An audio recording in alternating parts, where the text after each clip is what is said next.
Hi, everyone, and welcome back to Scratch My Noodle. This is episode 4. I hope you've enjoyed the episodes you've seen so far, if you've watched episodes before this. And if not, welcome to the show for the first time.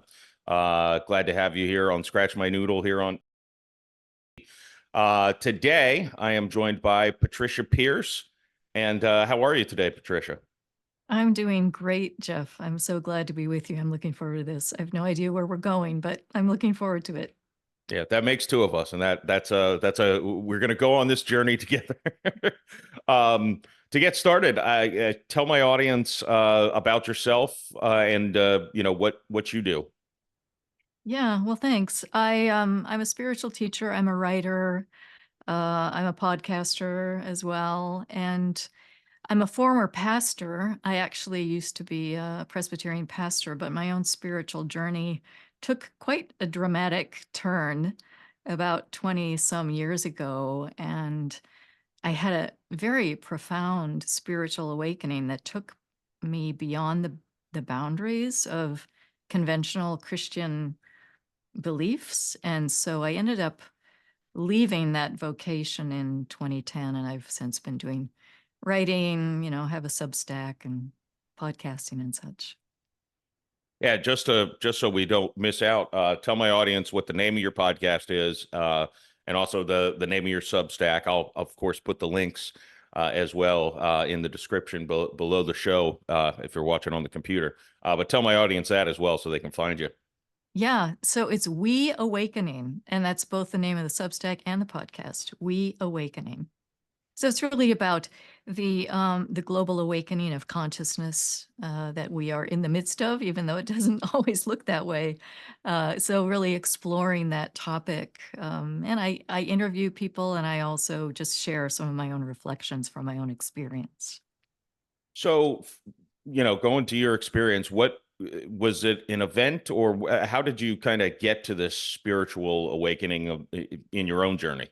Yeah, well, it's of course a long story, but what took me into the ministry originally was after college, I went into the Peace Corps and Mm. I lived in the Andes in Ecuador for 2.5 years. And I had been, as an undergrad, I'd studied international affairs and I came into that experience of the Peace Corps with a very like political orientation, looked at the world through the lens of politics and economics. And when I got to Ecuador, I was really blown away by the disparity of wealth in that country, and I sensed that there's something here that politics can't even touch. And I sensed that beneath all of it, there was some sort of spiritual sickness. That's the way I perceived it. And and that experience in Ecuador really led me to eventually go to seminary and into the ministry. And I was raised Presbyterian, so I went into, the Presbyterian denomination as an ordained pastor. And then in 2001, a very good friend of mine died. She and I had met in seminary, and we'd just really journeyed together through some difficult spiritual wilderness. And she died. And there was something, Jeff, I think there's something about grief that can open us up Mhm. to deeper experiences of our own lives. And her death really it catalyzed something in me. This this desire not to live my life on the surface, despite all of my my seminary studies and being a pastor. I felt like there was some way that I was still living my life on the surface, and that there was a deeper dimension to my existence that I had never known. And after she died, actually, like just the day after she died, I was in her study and surrounded by her books and, her altar. And I just had this clear resolve to open myself up to whatever this deeper dimension was.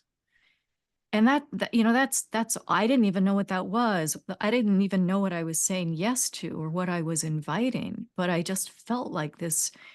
I don't want to live my life on the surface. And so it was a year after her death, I went on spiritual retreat to mark that anniversary, and I really reiterated this resolve. Like I felt like, okay, I'm ready. And a few months after that, I started experiencing all of these synchronicities, these coincidences that were just too impossible. And I suddenly felt like it was like I was a character in a novel, and there was some like unseen hand that was writing this story that was just simply implausible with all of these coincidences, synchronicities that were happening. Hmm. And it started to like crack my worldview apart. It's like my worldview could not accommodate things like this happening. Like, this isn't possible. So I felt like something really profound was happening. And I knew that I needed to surrender to it.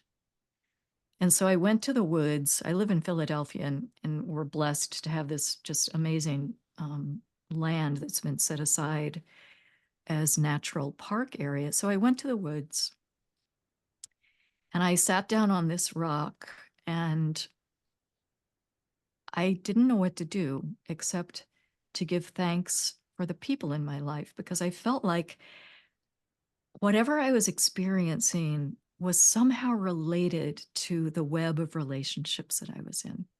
So I'm sitting on this rock, and all I can think of to do is just to start saying thank you for these different people. So I said, thank you for this person, thank you for this person. And as soon as I started doing that, it's like this huge aha struck me, and I could see that I'm not a separate self. And all of my life, I had lived my life perceiving myself as a separate entity, Hmm. um, and living inside that belief. And all of a sudden, I could see that that's a fallacy. That's just a construct in my mind, that there is no such thing as a separate self. And that I could see that I was more like this, like the coming together of ripples on the surface of water. You know how ripples will come together and they form these different patterns. And Hmm. it was more like that. Like there was, like I, I use that in quotes, was simply like the expression of infinite influences. And when I had that realization that I'm not a separate self, these waves of energy started to cascade through my body. And I had this very profound and potent kundalini kind of awakening, and all the energy chakras in my body opened up. And I was sobbing, and I felt like something was dying in me and something was being born at the same time. And this energy experience happened. It went on for I don't know how long, how many minutes. But when it started to subside and I opened my eyes, I saw a world that I had never seen before. It's like everything was sentient. Everything was like sparkling. It was, I mean, it's so cliche to talk about, stepping into the Technicolor world or going from black and white to Technicolor, but that's exactly what it was like. Wow. And all of a sudden, seeing this world and knowing that it's complete love, and that time doesn't exist, that everything is present in an eternal now. And I just experienced the oneness of all that is, and the love that is everything that is. And that experience just really, it was a watershed moment in my life. And it opened me up to a dimension of my own being that, there's no going back from. It's like once you see something like that, you can't unsee it. You can't unknow it, even though you might fall asleep and, back into sort of the stupor of unconsciousness. But somewhere in you, that knowing is still there. It's almost a weird correlation, but it almost sounds like the Matrix. Like you Exactly. took the Yeah, it's red exactly pill or like the whatever. Matrix. Exactly. Except it's inverted. In the Matrix, there's this awakening to the dystopia. Right. And in this experience, it's the awakening to I'll use the word utopia, but it's the awakening to the totality of love and the absolute beauty of all that is. So it's exactly like, I've used that analogy so many times in my own mind. It is like the Matrix, but it's inverted. It's It's where it's the awakening to the beauty and the perfection and the love that is at the heart of existence and at the heart of all of us.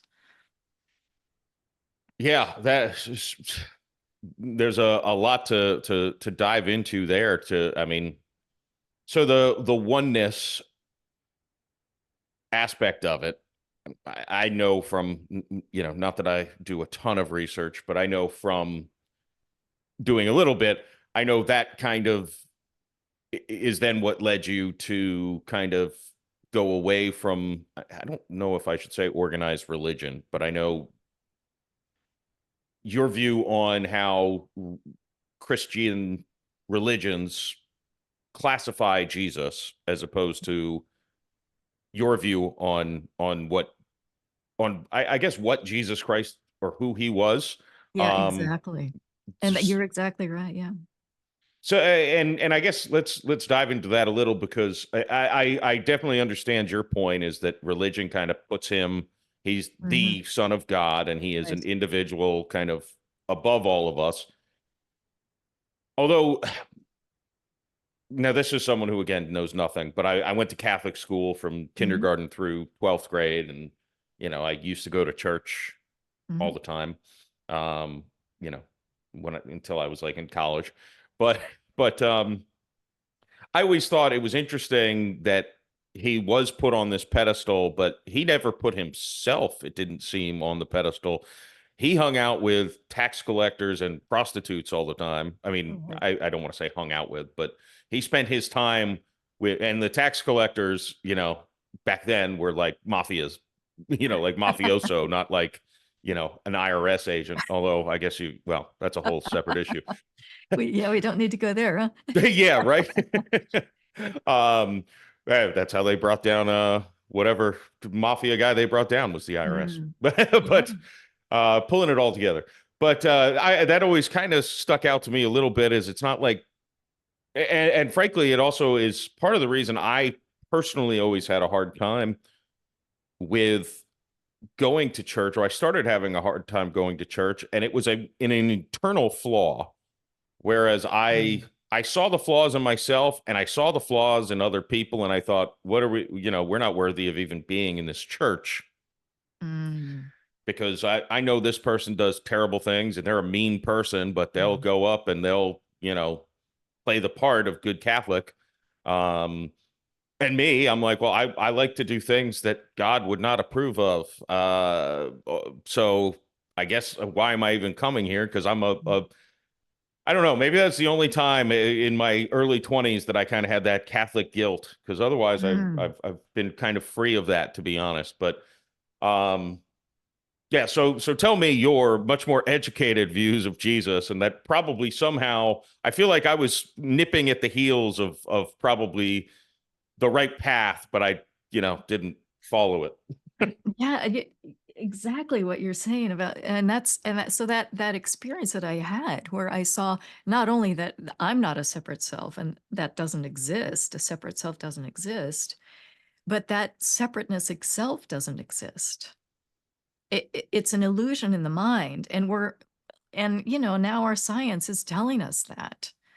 We look at the genome and we see that the genome is completely interrelated among all life forms. And we see in quantum physics that, everything is interconnected, and one particle here can influence a particle, across the universe instantaneously. Like there's like a web of oneness, of union. And so that experience that I told you about, that's the thing that took me outside of the conventional belief system, because Christianity has, just as you're saying, set Jesus apart as someone special and separate from the rest of humanity. But there is no specialness and there is no separateness. That's just more of that illusion in the mind of separateness.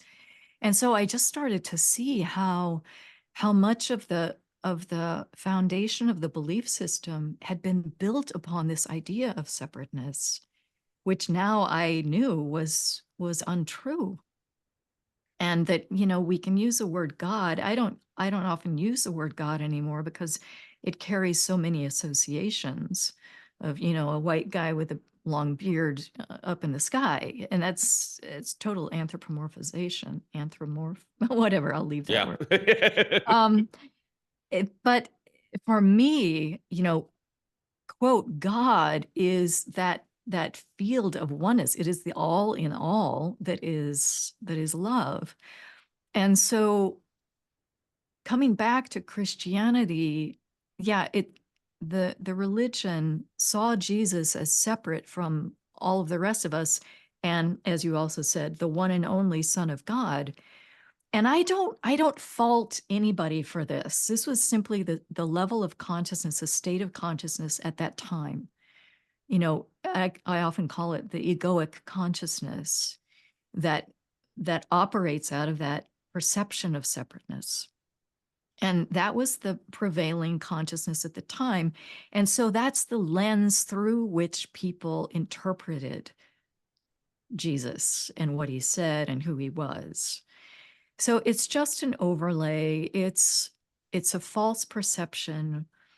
And if we can get beneath that, we begin to see that Jesus was simply embodying our own true nature and showing us what it looks like. That Christ consciousness is that consciousness of oneness. And he embodied that, and it's within all of us. So you could say, we call him Jesus Christ. I could call you Jeff Christ. I could call myself Patricia Christ, because that is our inherent nature. That's the truth of who we are. We've just become unaware of it because of all of the beliefs that we've been carrying. And getting back to what you were saying about that sense of unworthiness, that's also been a spin-off from that whole interpretive framework, that we're separate from the divine, we're somehow unworthy of divine love, even though that's what we're made of. And so, when you really start to dig down, it's like, oh my God, this whole belief system is built on sand. There's a parable that Jesus apparently taught about the difference between building a house on rock and building a house on sand. And the whole belief system was built on a foundation of sand. It's not the bedrock truth of who we are, which is love, and it's not upon the bedrock truth of oneness. And I think of oneness and love as really synonymous. And I feel like part of the issue is, again, man, and I mean that just as humankind, but man, when they control something or organize something, whether it be a religion or a government or anything, but religion, I guess we'll stick with that for now, but because I think that's an easier segue maybe, but they put their own constraints, their own vision, their own personal beliefs into, what they want everyone else to believe. And this goes back to even, I don't know what to call myself. I say, yeah, I guess you could call me Catholic. I don't go to church. I don't believe in a lot of what they teach, but most of what I don't believe in what they teach is because a man said that, not because Jesus said that. I maybe shouldn't even bring this up, but an example of that is I always scoff at I don't know if this is just a Catholic thing or all Christians, but not eating meat on Fridays during Lent. And I'm like, why? That it's not in the Bible that you shall not eat meat on Fridays during Lent. Jesus made a sacrifice during Lent. I understand that. And I think the way you're supposed to view it is you're now making a sacrifice on Fridays during Lent. Seems oddly arbitrary But and so my thing, I said this while intoxicated on a YouTube video I did, and I'm like, that was a great point. I said, well, Mm. if it's supposed to be us making a sacrifice to show our love for Jesus, shouldn't vegetarians then be forced to eat meat on Fridays during Lent? I mean, it's only fair. You have to make a sacrifice. Ah, Um, and I said it in yeah. jest, but also, I mean, logically, uh, that it seems to flow to me. Yeah, you're right. I mean, if it's all about sacrifice, and by the way, I don't think it is. I think sacrifice is just another thing that was invented. Hmm. And I mean, if the divine is love, what kind of love demands sacrifice? Hmm. It doesn't make sense. It doesn't really make sense. And when you talk about the organizations, the institutions, the systems that we create, they're all an outward manifestation of what we believe. Hmm. They're all projections of what we believe inside of ourselves. And this experience that I told you about, this awakening, I was for several days in a heightened state of consciousness and feeling like I was getting these downloads, and the whole energy event culminated with this like lightning bolt. It felt like a lightning bolt that we're in a dream, that in this world we are in a kind of a dream, that we are playing out the contents of our unconscious. And we're in kind of like a dream state. We're sleepwalking, you could say, and sleep talking and sleep working and sleep everything, because it's all a projection of the beliefs that we're holding. So yes, so when humanity institutes anything, whatever is being instituted is going to be a reflection of the state of consciousness, the state of awareness that is being held by the group, whoever they are, that are constructing the institution or the system. And this is where connecting the pieces verbally, but in my head, I've got the connection here. This is where I struggle with finding the oneness in the universe personally, and um, and you could probably give me some tips because obviously I I'm not saying this in a you're more enlightened than I am, and part of that's probably because you were open to it, whereas I sometimes am not, frankly. Not that Mm, I'm not curious, but sometimes I intentionally do certain things to mute the mm, brain because or the subconscious. Um, yeah, I'll maybe double back on that in a minute because you'd probably have a field day with something I could tell you, but seeing those individuals who construct these systems. And this is where I think, in general, I think religion, at least, is structured to try to be good. I don't mm, think that the leaders, most of the time, I don't think they intentionally are trying to deceive people or hurt people or anything. I think they're trying to do good and mm. they're doing what their brain says is the right way to do it. Yeah. So at least they have good intentions. My issue, and again, this relates to the issue I have with finding that oneness, is there are a lot, and government's a good example because we don't need to even talk about current events. But nobody's going to say that people like Hitler or Stalin had noble intentions.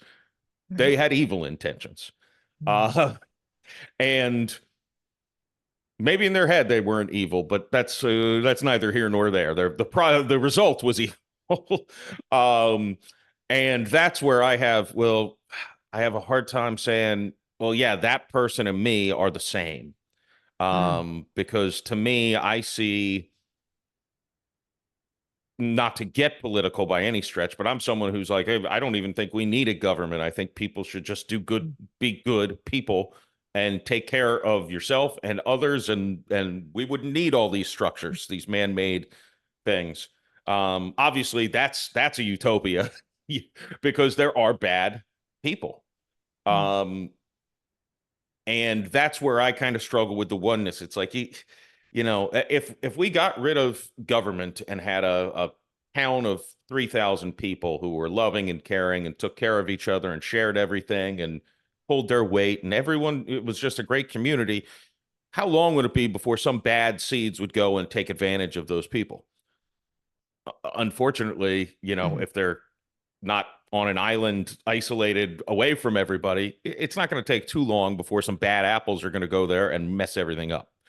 Now, not that that's ever happened. That's just how I view it. So this is where I think you can see my struggle with it's like, but how is that terrible person and me part of the same thing? And maybe that's my ego getting in my own way, but Hmm. I've probably given you enough to chew on there. Well, I totally understand what you're saying, first of all. And I tell you, let me share this experience that I had. So um, I mentioned that, after my friend died, I went on a retreat, and I've continued doing that every year for 20, however many years it's been now. Every year at the same time of year, I go on retreat. And this one year, I was walking this labyrinth that I love to walk at this place I love to go to. And when I walk a labyrinth, I often will come with a question, and I just want to bring the question and listen in. But on this particular occasion, I didn't have any question. I was just sort of mindfully walking. And all of a sudden, like I I'm going to say I heard, and it's not like auditory words, but like I heard inside of me this message that said, release all concept of enemy. And I'm like, well, that's kind of weird. Like, I wasn't thinking about enemies. I've been on retreat all week. I have hardly even interacted with anybody. And then it went on and it said, there are no enemies. There are only those who do not know who they are. And that instruction has really stayed with me because it reframes. I mean, we tend, when we're in a dualistic perspective, which does divide things into good and bad, us and them, me and you. That's the dualistic mindset, which is the mindset that we're moving out of, even though it doesn't look that way at the moment, like apparently, but there's an undercurrent that's happening. But to go deeper and to come to recognize that no person is, quote, bad. Some of us are simply ignorant of who we truly are. And when we're ignorant of who we truly are, then we act in the world in ways that are not in integrity or not in alignment with who we are. And then we create suffering for ourselves and for one another.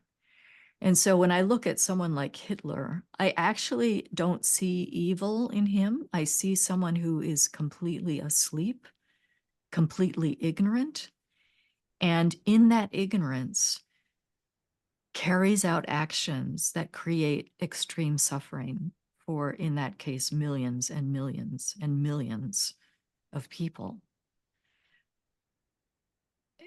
So I live in Philadelphia. Philadelphia was founded by a Quaker by the name of William Penn. And Mhm. the Quakers believe that there is the divine spark in all of us, so that no matter who you look at, there is a divine spark in that person.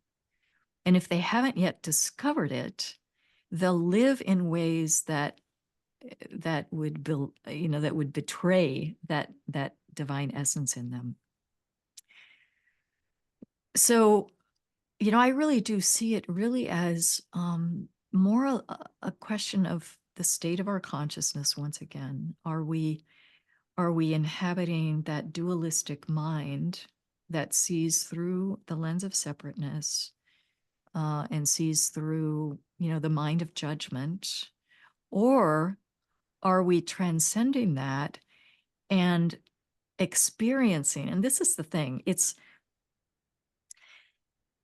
an experience that kind of experience of oneness, it's not a place that the rational mind can get to. Mm. And if we're looking at the world outside of us for evidence of that, we're not going to find it, because that's not where it it resides within us. And for me, and I think probably most people would attest to this, it feels very palpable. Like in the body, there's this knowing of oneness. And the mind gets tricked, and the mind can inhabit its own stories and its own beliefs. So, we are so conditioned to rely on the five senses that we have most readily available. Hmm. And so, my senses, my eyes would tell me, well, you and I are separate beings, right? Because you're there in that body and I'm here in this body. Like clearly we're separate. But then if we even go deeper and deeper and deeper into the nature of matter itself, we begin to see that the body itself is it's a reciprocal expression of all of life. Like the breath, the air that I'm breathing has been breathed by gazillions of plants and creatures for millions and millions and millions of years. And, the breakfast that I had this morning, the blueberries, they exist because of the sunlight and the soil and the rain, so that everything is everything. And so if we begin to look more deeply into the nature of things, that's when this idea of separateness becomes more and more ludicrous. Yeah, and I guess it's once you get to that realization, it's a lot easier to, well, probably just go through all of life in general, because you're not competing, you're not uh, judging. Right. You're more accepting of other people and the bad the bad things they do. Um, And accepting of oneself as well. That's we often overlook that. I think especially those of us in the Western culture carry tremendous amounts of self-judgment, even to the point sometimes of self-loathing. mhm. And to some degree, I think that has stemmed from Christianity. I'm sad to say that, but I think that it has. In the Christian system, we are inculcated with this belief in original sin, this belief that we are inherently unworthy. Um, so when we begin to release judgment, the first place I think that we begin to really do that inner work is with ourselves, and to look at ourselves through the lens of compassion and acceptance and, love, basically. And that not only, whatever quote flaws we might think we have, but also everything that's ever happened in our lives, everything that we've ever done, to recognize that it's just been our own curriculum, I would say. uh, Life's curriculum for us to come to discover who we truly are. So there's nothing that is judged. And so when we can begin to look at our lives that way and look at ourselves that way, that's when we can begin to lay down such a heavy burden that we've tended to carry. It's just such a heavy load to carry that self-judgment. Yeah, I mean it is a roller coaster ride. I mean, I'm guessing most people watching this would have that experience of there are days when you just wake up and you doubt everything about yourself and you don't like yourself. There are also days on the flip side where you're just happy and you earlier today I'm like, what a great life I've got. I'm looking at my Mm. calendar and I'm looking forward to talking to you and I'm a friend said, "Hey, I got tickets to a baseball game tonight. You want to come?" I said, "Yeah, okay." And then tomorrow I'm talking to the basketball coach for my alma mater, USF, And I'm like, oh, what a great, like, look at all these blessings I have. Like all these things are just falling into my lap. I'm not, you know, so again, today's a good day, but there, oftentimes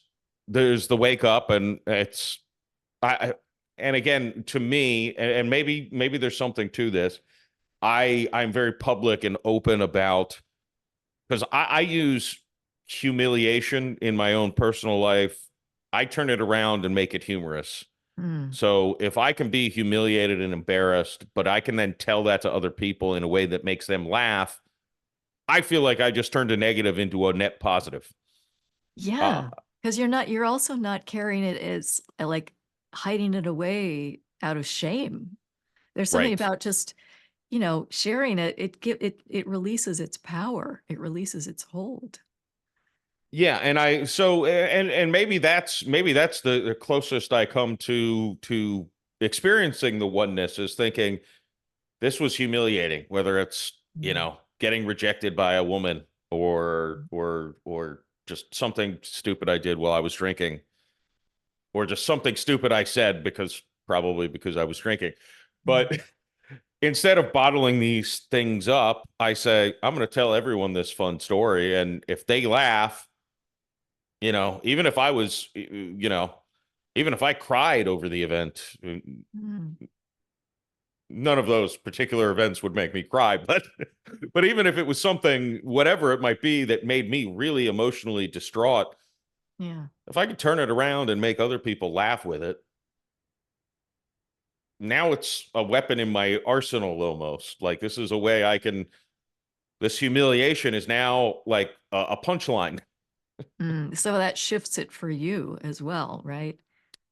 Not Yeah, only to others. to Yeah. the extent, and I hate to say it this way, but during, times, not that we experienced too much of it in Florida, but when we were locked down, I had a hard time writing anything. I had a hard time thinking of new ideas about things because it was just all bottled up.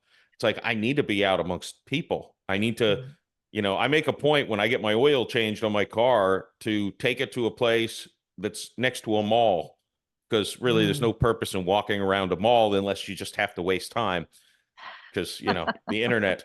But I love just walking around the mall, looking at people, and oftentimes I'm like, it's 11 a.m. on a Tuesday. What are you doing at the mall? Like, what's your life about? Of course, I'm there too. So not that I'm They're getting judging their other oil people. changed. Yeah. Yeah, yeah. So it's a fun experience to me to be out and kind of, just observations about the world. And I can then channel that into writing jokes or writing, Mm. scenes in a screenplay. But if I'm just sitting at home by myself, it's like, oh, this is awful. I mean, again, I mentioned going to the baseball game. I'm like, I hope something almost stupid happens to me tonight, because guess what? That's just material for me to share with other people. Even if I get punched in the face, if it's a funny story that I can tell people. I don't want to be punched in the face, to be clear, but like, if I show up tomorrow to my interview and I have a black eye, well, guess what? Now I've got a really funny story to tell people, and what terrible timing it was. Right. And I don't know. I think that's a healthy, at least for me, that's a healthy way to look at life. Yeah. Well, as you're describing your experience, Jeff, it's like, I think you like just intrinsically experience oneness. And when you feel separated, like during lockdown, right? When you are feeling yourself cut off, it's like your life force just sort of drains away. Hmm. So it's like, you live in that energy flow with other beings, with other people. So there's some place deep in you that knows this without a doubt. You experience it in your like in the depth of your being, that we we aren't meant to be cut off from one another, and at our deepest levels we aren't cut off. It's not possible to be cut off. Nothing can exist in and of itself. It just doesn't happen. So there's, something in you that really knows this in an experiential kind of a way. And that's why I love doing these podcasts. It's almost like, Mm. wait a second, I think I just struck something here. Yeah, exactly. I wanted to just come back to one thing you said, which was, you'll have these days where things are great, and you'll have other days where it's like, oh man, things suck. Um, and what I've learned along the way is coming back to that holding things in compassion and non-judgment is for me to notice when those thoughts are coming, like, my life sucks, just to use that as an example, to notice if that thought arises. And here's the secret: to not judge that thought and Hmm. not try to make it go away. Because when we're judging, we're just doing more judging. If I'm judging my life as somehow insufficient, or I'm judging myself as insufficient, and then I judge myself for judging because I know we're not supposed to judge, it's just like this endless feedback loop. That makes So the sense. thing that breaks the feedback loop is to notice it and just say, "Oh, that thought is arising, and that's okay." And to not judge the judging. And that makes sense. Yeah, you have self-forgiveness. Mm. Mhm. Yeah, And that self-acceptance, yes. eh, yeah, there are a million different paths in my head, so I'll pick one here. I get it. Um, so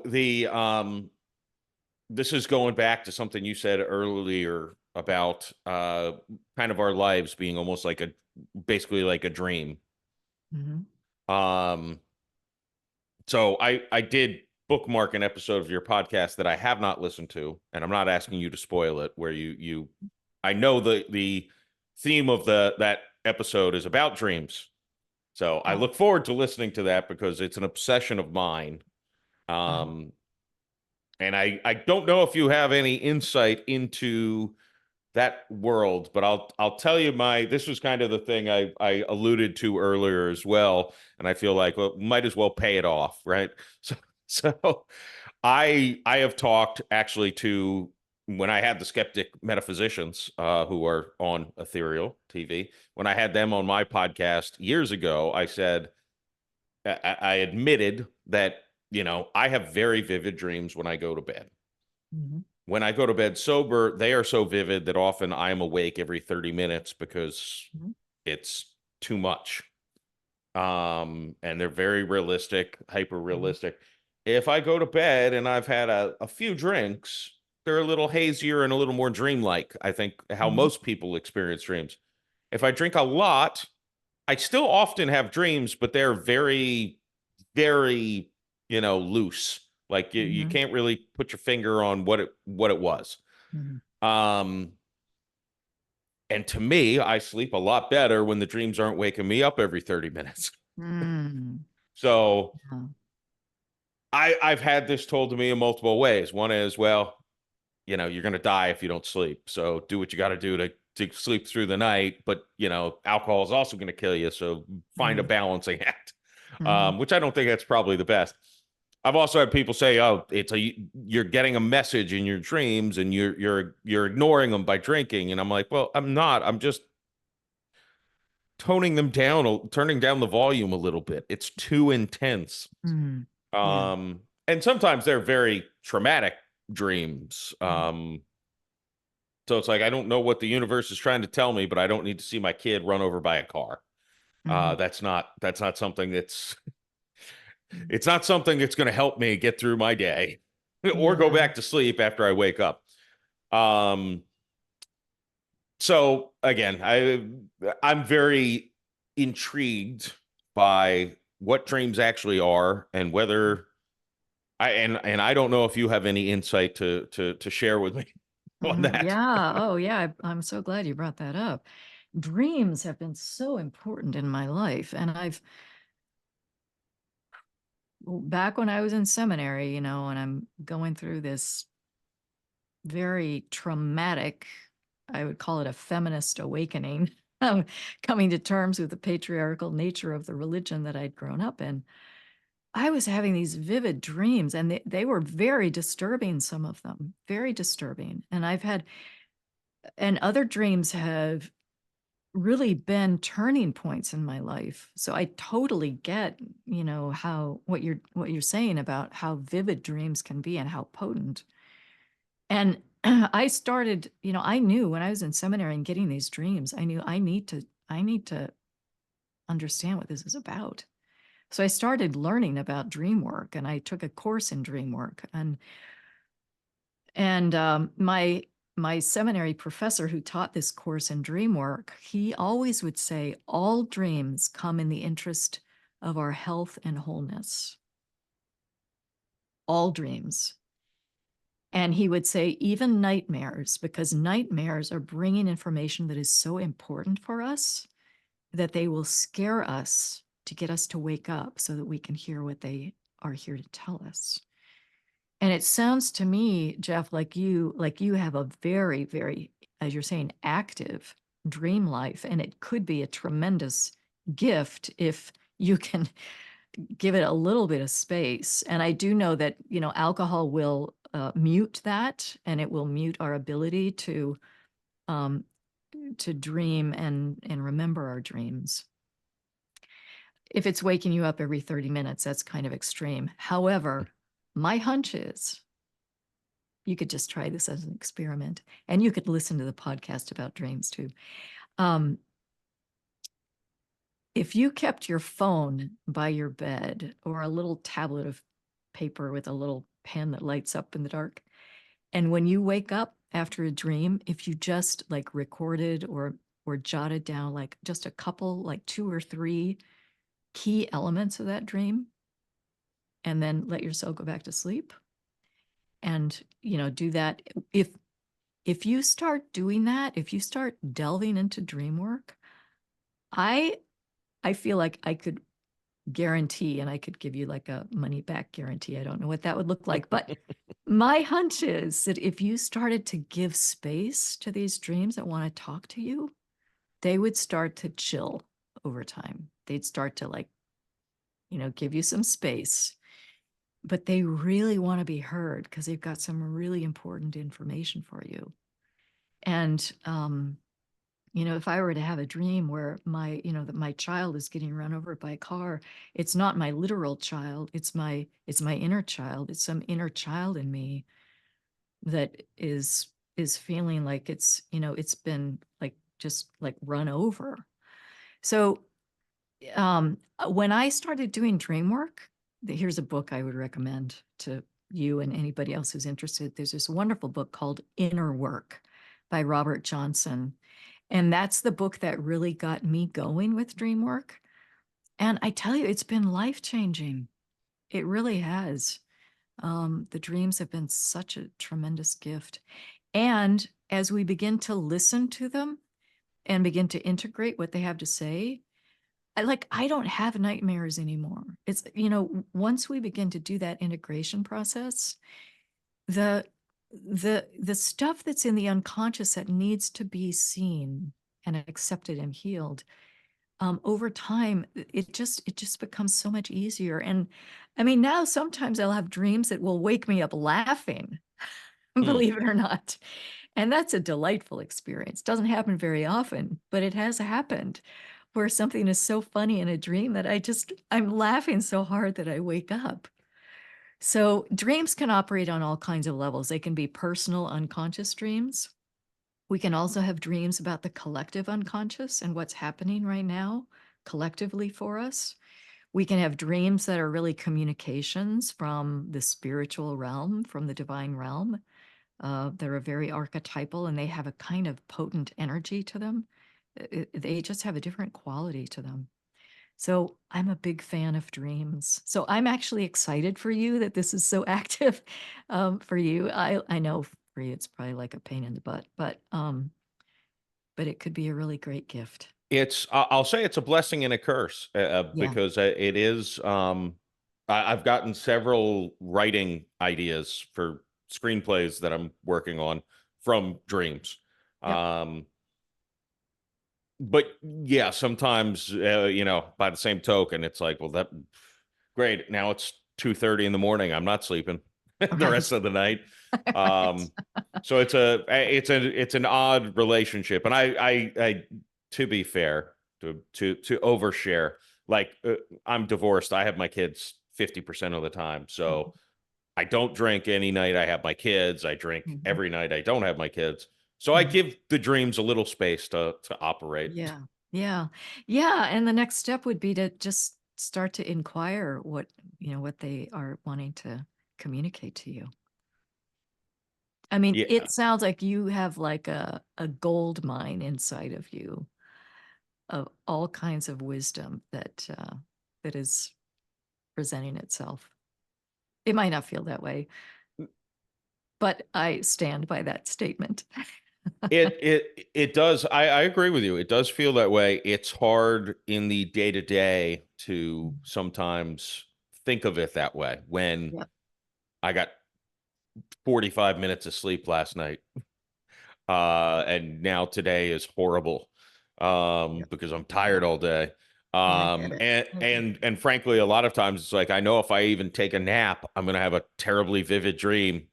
Mm, By the same token, sometimes I intentionally carve out nap time for myself to dream. there you go. So I There you mean, go. I do acknowledge that it's something there. Yeah. Um, it's yeah, it's just on the day to day. Sometimes it's harder to be like, this is a gift when you're like, Yeah. I'm on my eighth cup of coffee and I'm Yeah. still exhausted. Yeah. I hear you. I do. I hear you. Yeah. What I guess we're getting close to the end here. So I guess we'll stick on this topic, to even though again there's a million different roads going through my head. What then would you say, sticking on the dream topic, to the people who say they never dream? I mean, I know so many people who are like, I never have dreams.